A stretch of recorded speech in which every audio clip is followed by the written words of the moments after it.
So I work with CU at the Office of the National Cyber Director. My name is Steve Casapulla, and I'm one of the directors for cyber policy and programs. And so, again, thank you all for allowing us to come and share some of our work with you. Thank you to Josh for organizing all of this. Thank you for taking time out of your day to come and listen to us. This will be a bit more of a speech/remarks, but I'll leave a few minutes at the end for some questions. And again, I just want to make sure I hit a few points that I think are really, really important for the healthcare sector. So first, from the White House, from ONCD, we have the advantage of seeing across the interagency, across the public and private sectors. And I can say that partnerships forged among agencies and with the private sector are stronger than ever. I truly believe that. They need to be. And because while we have made steady progress in realizing an affirmative vision for a safe and prosperous and equitable digital future, there is still so much to be done. It is a critical time since the threats we face remain daunting, our defenses are not impregnable, and our work continues to evolve to meet the changing landscape. Simply put, we are in the midst of a transformational period fundamentally in our nation's cybersecurity.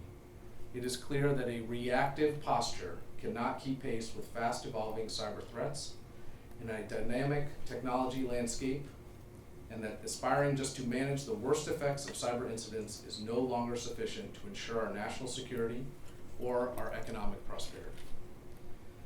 The thing that has impressed me most during my time at ONCD, and I've been here roughly 9 months or so, and it's also given me confidence, is the collaboration I see every day across government and with the private sector.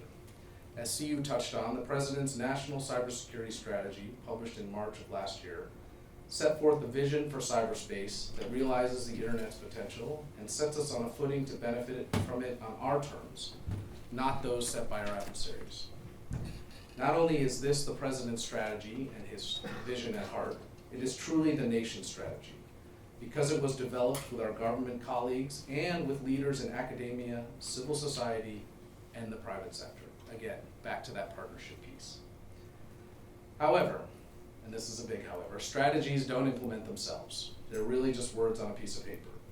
Through the strategy, the President directed that we take the novel step of publishing an implementation plan, where we outline concrete steps the government has taken to advance our shared goals. We highlight activity from NIST, which has been talked about here. We highlight activity from other government partners, and we want to make sure that when we discuss some of these other government agencies, like the Department of Defense and their cyber strategy, we also talk about some areas you might not have heard about. So the Office of Management Budget is making sure that the federal government buys Internet of Things devices in such a secure way that they are secure by design. Again, I'm hoping you've heard that term already. We spotlight also in our implementation plan the Department of Justice's work as they partner in law enforcement, including with international counterparts, to expand diversion programs or develop new ones to keep kids from being roped into cybercrime. Again, just a couple of examples of that partnership and the work that government is doing. But there's also a lot more to be done, and a lot more as it impacts your sector. So let me zero in on how this pertains to healthcare and the public health sector. As of last month, the nation has a new policy on critical infrastructure resilience and security. This is the first update to our critical infrastructure policy in 11 years, and it's a big deal. It's referred to as NSM 22, National Security Memorandum 22. And a few highlights that I think are helpful here for this group. First, we have identified how sector risk management agencies are going to fulfill their statutory duties. This includes the Department of Health and Human Services, who you'll hear from this afternoon, and the Food and Drug Administration. Fundamental to NSM 22 is the idea of identifying minimum security and resilience requirements for each sector, including with respect to cybersecurity. We also require that SRMAs identify the tools they will use to manage risk, from regulation to grant money to market incentives, even including cyber insurance. And we emphasize that SRMAs need to reach back into CISA, the Cybersecurity and Infrastructure Security Agency, as appropriate and as the federal coordinator to address any capability gaps that they have. So what does this all mean? Mainly, you can and you should, everyone in this room, expect more from your SRMAs, the federal government, going forward. you should expect more. As they mature and as they do more to fulfill their mandates, you should expect to see more proactive risk management activities from them. Needless to say, the implementation of this new policy will be critical. And I know this is very important to all of us, but the new policy lays out specific responsibilities for the intelligence community as well, with respect to critical infrastructure, and really to the customers that each SRMA serves. Because many SRMAs are not traditional national security agencies, the intelligence community does not always have the relationships it should with them. This is unacceptable in the information age, and given the constant probing of our systems by our adversaries, that threat intelligence is sorely needed. Under this new policy, the IC will better tailor collection priorities to the needs of SRMAs and their critical infrastructure partners, and hopefully make them more effective in their defensive efforts. Finally, and I think this has probably been talked about this morning, the new policy contains several important sections on cross-sector risk. Cross-sector risk manifests itself in many ways. There can be assets that are relatively similar and found across multiple sectors. Cross-sector dependencies really are the things that keep me up at night. Water, for instance, is used in every facet of a hospital's daily operation. How many of you can run a hospital or a clinic without water, or power, or on and on with the utilities? And then there are systemically important entities, which I'm sure you've heard that term already today. These are the ones that are interconnected within the sector and perform critical functions that allow hospitals and clinics to operate. Unfortunately, and I know you're all familiar with this, but I'll give you the highlights. We just saw this phenomenon play out in a couple of ways. We have Change Healthcare, which everyone's aware of, but this was a payment processor. Change was effectively a payment processor. So a financial services company connected to a healthcare company. And it touches between 65 and 75% of all medical practices in the entire country. When it fell victim to its ransomware attack, billions of dollars in medical payments were held up. Again, I'm not telling you anything you don't know, just an example of what grabs our attention. And now, going on right now even, in London, in the UK, they are still grappling with the impact of an attack on one of their SIEs, even though they might not use that term. But it's the pathology firm Synovus. This attack has directly impacted surgeries, blood tests, and slowed down the ability of hospitals to provide care in a timely manner to their patients. We need to do a better job of mapping these systemically important entities and mitigating the unique risks that they pose. This new policy, these new policies, hopefully set us on a path to do so. Resilience is key. The overall goal is to keep hospitals open and providing round-the-clock care. There are budget concerns. We acknowledge that it's not easy to spend money on cybersecurity and prioritize this against buying new equipment or paying for new staff. But we have to. I know you all feel this way, but we have to. One other thing I want to talk about that impacts the healthcare sector, and this might be a little less discussed, but if it gets me in trouble, that's okay. It's one that I know you experience all day probably, and even if you don't realize it, but it's the technical debt that you all face as employees of hospitals and clinics. This is the implied cost of future upgrades balanced against quick fixes.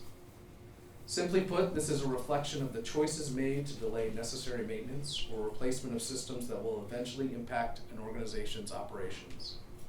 The technical debt that hospitals face is tremendous, and it can significantly impact your sector in several ways. And I'll just go through them, please bear with me. Patient safety and quality of care. Outdated systems and poorly maintained software lead to errors, delays, potentially compromise patient safety. It's unacceptable. Efficiency and productivity. Legacy systems often lack interoperability, making it challenging to share patient data across different healthcare providers. This inefficiency can lead to duplicated tests, delayed treatments, and increased administrative burden. Back to that resources thing. Technical debt also increases vulnerability to cyber attacks. Unpatched software, weak security protocols, and outdated encryption can expose sensitive patient information.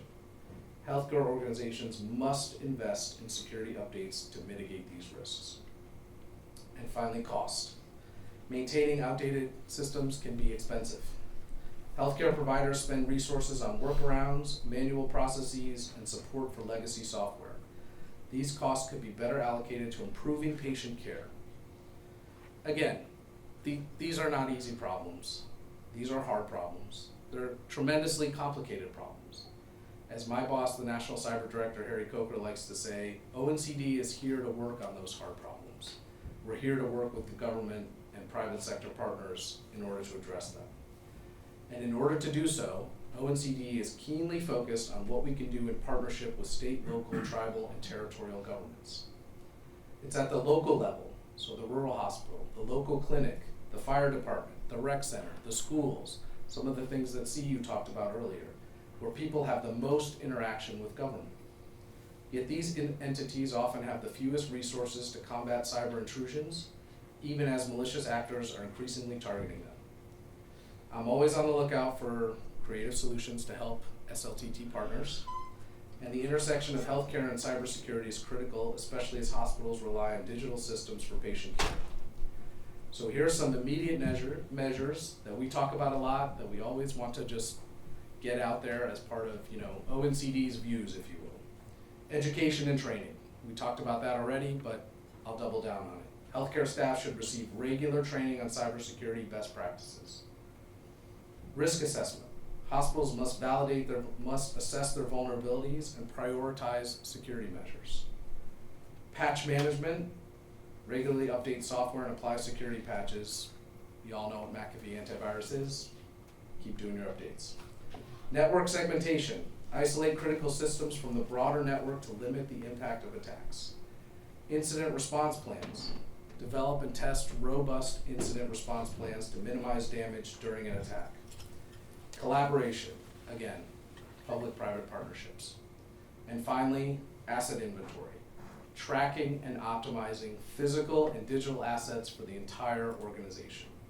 These are the things that we have to do now, things that we should already be doing, and they will help secure hospitals by combining technology, training, and collaboration.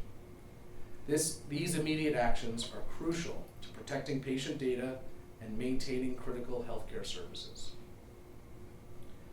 According to the World Economic Forum, over 10 million healthcare records have been stolen, of every type, including social security numbers, patient medical records, financial data, HIV test results, private details of medical donors. It goes on and on. On average, over 150,000 records are breached during an attack on the sector. That number could potentially be far higher. Health is a fundamental human right. It is the possibility of governments to lead the way in protecting healthcare. People need access to reliable, safe healthcare, and they should be able to access it without worrying about their privacy, safety, or security. We can and should be doing better. The first step is with cybersecurity itself. Healthcare cybersecurity suffers from a general lack of human resources. More people need to be trained and deployed. We've talked about that. Software and security tools need to be secure by design. This means putting security considerations at the center of the product from the very beginning. Healthcare organizations should also do more, particularly increasing their investment in cybersecurity to secure infrastructure and update systems, along with some of the other items I already covered. Healthcare organizations also need to commit to due diligence and standard rules of incident handling. But these matters are ultimately too big for individual organizations to solve alone. Governments must take proactive steps to protect the healthcare sector. They must raise the capacity of their national law enforcement agencies and judiciary to act so that non-state actors and criminal networks are held accountable. And this requires political will and international cooperation. Finally, as we conclude this discussion and my remarks, it is evident that urgent action is needed. Our hospitals, the very institutions that safeguard our well-being, face unprecedented threats. Outdated systems, limited funding, and a shortage of skilled staff leave us vulnerable. But there is hope. First, we must invest in modernizing our healthcare infrastructure. Robust security assessments, network segmentation, and employee training are essential. Let's embrace emerging technologies like AI and machine learning for real-time threat detection. Secondly, collaboration is our superpower. Again, back to that partnership thing. Government agencies, industry groups, and cybersecurity experts must join forces. Information sharing is not a luxury, it is our lifeline. Together, we can stay ahead of evolving threats. And lastly, investments matter. This is the part that's going to get me in trouble. Cybersecurity standards integrated into existing programs like Medicare, Medicaid, and the HIPAA security rule must prioritize resilience. Our hospitals and clinics deserve nothing less. In securing our hospital networks, we safeguard lives. Let us act swiftly, for a resilient healthcare system is our collective responsibility. Thank you very much.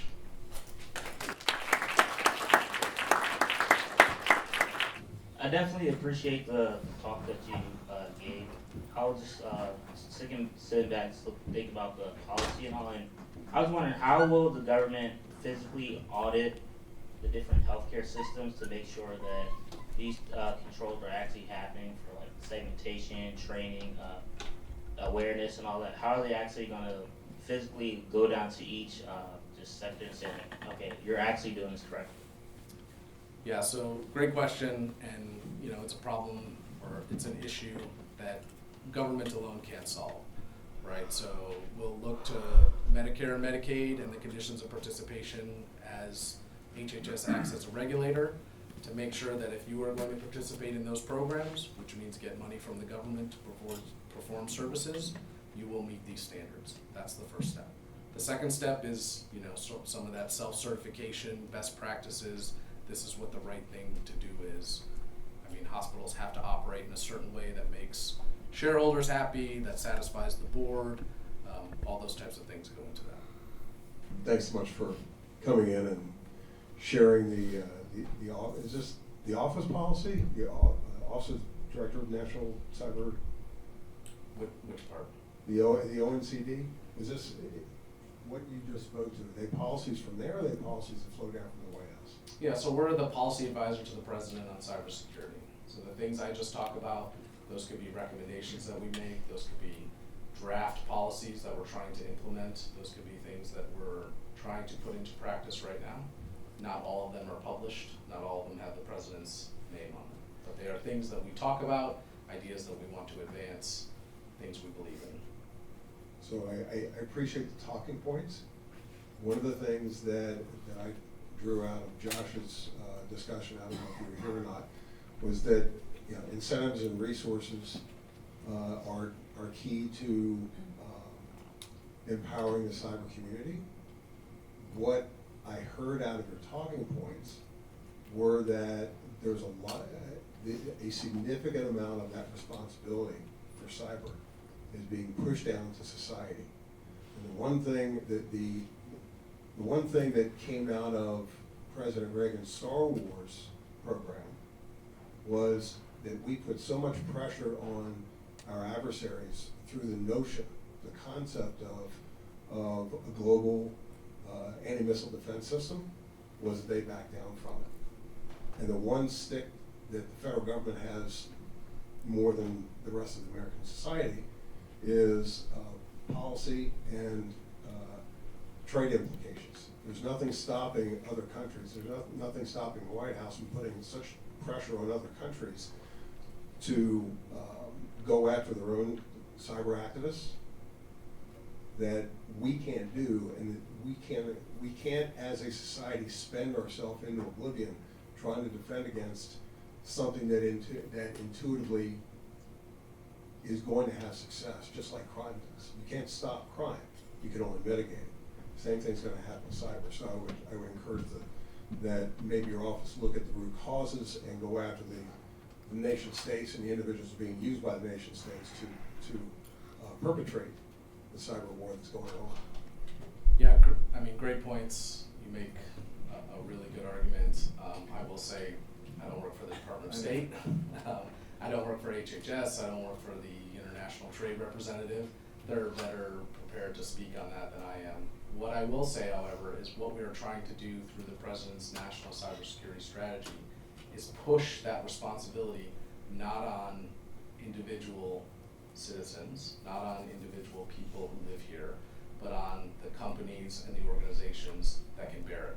So those are large technology companies, large software companies, large hospitals that can make these types of investments on behalf of their patients. That's one of the key tenets of our national cyber strategy. So, understanding that you don't work for HHS, I just kind of want your perspective on this. They recently put out a public call for comment on the 2016 HIPAA audits that they used to do. And it seems like they are positioning to say, hey, we may start doing these HIPAA audits again. Is that something that you would be in support of? Is that something that you would collaborate with them on to get the boots on the ground to do those audits?